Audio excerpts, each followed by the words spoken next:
ሰላም ውድና የተከበራችሁ ቻናል ቤተሰቦች እንዴት ናችሁ? እኔ ደህና ነኝ፣ እግዚአብሔር ይመስገን። ዛሬም በሌላ ቪዲዮ መጥቻለሁ።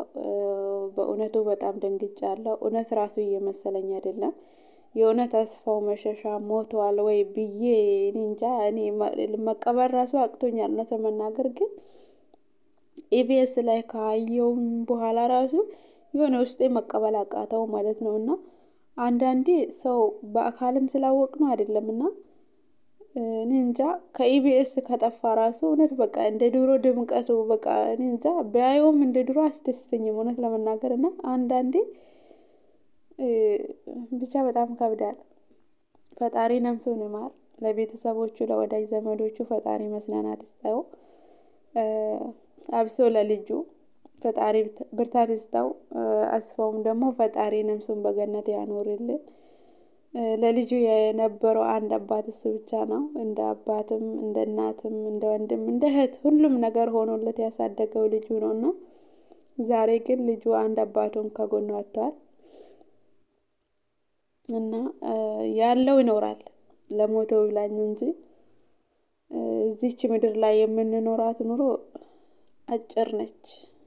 ሲጀመር እቺ ምድር ለመልካም ሰዎች እንደማትሆን ነው የተረዳሁት።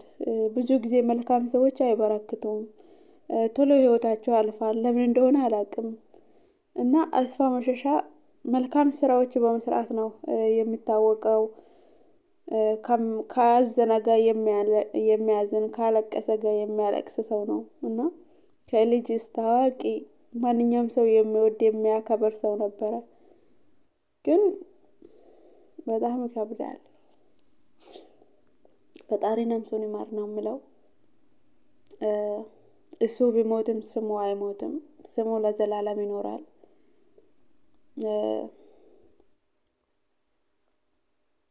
ብቻ የእሱን ህይወት ነበረ መመለስ አይቻልም። ግን የሰው ህይወት ካለፈ አንዴ አለፈ ነው፣ መመለስ አይቻልም። እና እስካለን ድረስ መልካም ነገር እንስራ፣ ጥሩ ነገሮችን እንስራ ማለት ነውና ማለት ብዙ የምናደርገው ነገሮች አለ። ለሚዲያም ተብሎ ሊሆን ይችላል፣ እውቅና ለማግኘትም ተብሎ ሊሆን ይችላል። እንዲሁም ደግሞ ውስጣችን ያለውን ጥላቻ፣ ክፋት ለማሳየትም ሊሆን ይችላልና ያን መጥፎ ማንነታችን አስወግደን መልካም ነገሮችን እንስራ። እስካለን ድረስ እኛ ምን ያክል እንደምንኖር አናውቅም፣ መኖራችን እንጂ በዚህች ደቂቃ ውስጥ እንኳን ምን እንደምንሆን ለማናውቅ ነገር ብዙ ነገሮችን እናስባለን፣ ብዙ ነገሮችን እናቅዳለን፣ እናደርጋለን ብለን እናስባለን። ግን ያን ነገሮችን ያቀርኑን ያሰብነውን ነገር ራሱ ማድረግና ያለ ማድረጋችን ራሱ ምንም የምናውቀው ነገር የለምና እቺ አጭር እድሜ ለምንኖረው ኑሮ ግን የምናደርገው ክፋት ሌላ ትውልድም ያጠፋል። ማለት እኛ ክፉ በተናገርን ቁጥር ሌሎቹም እኛን ተከትለው ያከፉ ነገሮችን ይማራሉና አብሶ ብሔር ከብሔር የምናጋጭ አንዱን ሰው ለማጥፋት የምንሞክር ሰዎች እና ራሳችን ቆም ብለን እናስብ። መኖር እንዳለ መሞትም አለና መልካም ሰዎችም እንደዚህ ከጎናችን እያጣን ነው። ከክፋት እንራቅ ነው የምለው።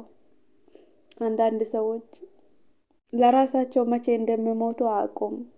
ማለት ሌላ ሰዎችን ለመግደል፣ ሌላ ሰዎችን ለማጥፋት፣ ሌላ ሰው እንዳይኖር የማይፈልጉ ብዙ ሰዎች አለ። ሀገራችንም እዚህ ደረጃ ላይ የደረሰችበት ምክንያት ይሄ ነውና እኛም በስደት እስካለን ድረስ ከመጥፎ ነገሮች እንራቅ በተቻለ አቅም ማለት ነውና አንዳንድ ሰው ልቡ ከተሰወረ ለክፋት የተዘጋጁ ሰዎችም አሉ። በቃ ስድብ ስራ ያደረጉ፣ ክፋትን ስራ ያደረጉ ብዙ ሰዎች ማለት ነውና ሀገራችን ላይ እንኳን ብዙ ጊዜ አንዱ ብሔር የአንዱን ብሔር ለማጥፋት ብሎ ብር እስከሚሰበስቡበት ደረጃ የሚደርሱበት ጊዜ አለና አንድን ሰው ለመግደል ማለት ነው። ቢያንስ እዛ ውስጥ አጥፊ ወይም መጥፎ አንድ ሰው ሊሆን ይችላልና በአንድ ምክንያት ሰው ግን ያ ብሔር እንደዛ ነው ያ እምነት እንደዛ ነው ተብለው ብዙ ነገሮች ይደረጋሉ።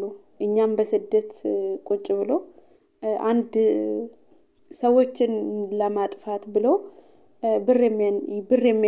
ብር የሚሰበስቡ ሰዎች አሉ።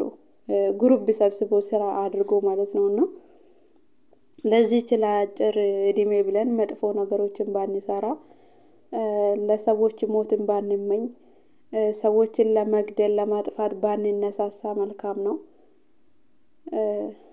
እቺ ምድር ኑሮ ኮንትራት ነች። መቼ እንደምንሄድባት አናውቅም። እስካለንባት ድረስ እንኖራለን። ግን አንድ ቀን ደግሞ ድንገት ሳናስበው የምንሰናበታት ምድር ነች። ያን ነገር ግን አናስተውለውም። ብዙ ጊዜ ሰው ከጎናችን ስነጣ የሆነ ሰው ሲሞት ብዙ በውስጣችን የሚፈጠረው ነገር ይኖራል ብዬ አስባለሁኝና እኔ እንደ አንድ ሰው ከቆይታ በኋላ ግን ደግሞ ያን ነገሮችን እንረሳለን። በቃ ሞት ያለ ራሱ አይመስልንም ለራሳችን ማለት ነውና ሰዎች ከጎናችን ስነጣ የሚሰማን ስሜት ሊኖር ይችላል። እኔ እንደሚሰማኝ እናንተም ሊሰማችሁ ይችላል። ግን ያ ከተረሳ በኋላ ሞት የሚባል ነገር ራሱ ያለ እስከማይመስለን ደረጃ የምንደርስ ሰዎች አለን። እና ሁሉም ሳይሆን አንዳንድ ሰዎች በጣም መጥፎ የሆኑ እዚህ ሚዲያ ላይ ራሱ በቃ በጣም ከባድ የሆኑ አሉና እነሱን ለመግለጽም ያስጠላል። እውነት ለመናገር ፈጣሪ ልቦና ይስጠን ለሁላችንም። መልካም ስራ ሰርተን የምናልፍ ሰዎች ያድርገን ነው የምለው። ሌላ ምንም የምለው ነገር የለም። ግን በጣም ተሰምቶኛል። እውነት ለመናገር አላመንኩኝም። በቃ ውስጤ ማመን አልቻለም እስካሁን ድረስና ዲኖ ወደ ሀገሩ ይመለሳል፣ ወደ ስራው ይመለሳል፣ በድሮ ሳቁ እናያለን ብለን ነው የምናስበው እንጂ የእውነት ከጎናችን እንነጣለን፣ ህይወቱ ያልፋል፣ አስፋው መሸሻ የሚል እኔ እንጃ። እኔ አንድም ቀን አስቤውም አላውቅም። ግን እግዚአብሔር የፈቀደ ሆኗል። ፈጣሪ ነፍሱን ይማር፣ ነፍሱን በገነት ያኖርልን። ለወዳጅ ዘመዶቹ ፈጣሪ መጽናናት ይስጠው። አብሶ ልጁ በጣም ይከብዳል። እውነት አባቴን አጥቼ በህይወት አልኖርም ሲል ነበረ። ለሞተው ብላኝ እንጂ በህይወት ያለው ምንም አይሆንም። ያው አዘን ቢበረታበትም ውስጡ ቢያዝንም ሁሌ ቢከፋም ሁሌ በደስታ ባይም መኖሩ አይቀርም፣ ይኖራል። ግን የሞተ ሰው ደግሞ መመለስ አይቻልም እና ሁላችንም በእርግጥ ወደዛ ነን። ግን እኔ እንጃ በጣም ነው የተሰማኝ። እውነት ለመናገር አስፋው መሸሻ በጣም እኔ እንጃ እስካሁን ድረስ ራሱ የሆነ እኔ እንጃ። ብቻ ፈጣሪ ነፍሱን ይማርልን። ሌላ ምንም የሚለው ነገር የለኝም።